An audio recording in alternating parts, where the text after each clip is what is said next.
जय एकवीरा माता. लोणावळ्याला आलोय. एकवीरा मातेच्या चरणी उत्सव चालू आहे इथे. छान एक गोष्ट दाखवतो. आपण जे आंब्याचं झाड लावलं होतं, मला वाटतं 2018-19 मध्ये, आज त्या आंब्याच्या झाडाला आंबे आलेत. हे बघा, हे आपण लावलेलं झाड आहे. आपल्यासोबत आमचे मित्र आणि ठाण्यातील प्रसिद्ध वृक्षप्रेमी शिवहरी शेळके, त्याच्यानंतर दीपक तपासे, नंतर नितीन यादव, हे सुद्धा तुम्हाला फोटोमध्ये दिसतील. दुपारी याचे बरेच आंबे काढून घातले. आपण स्वतः लावलेल्या आंब्याच्या झाडाचे आंबे खायची मजा वेगळी.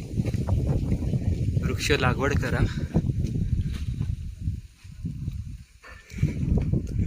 छान मोठं झालं आंब्याचं झाड. हे आपण लावलेलं आहे. फार्म हाऊसवर आलोय. अंतर्मन आपल्या बंगल्याचं नाव.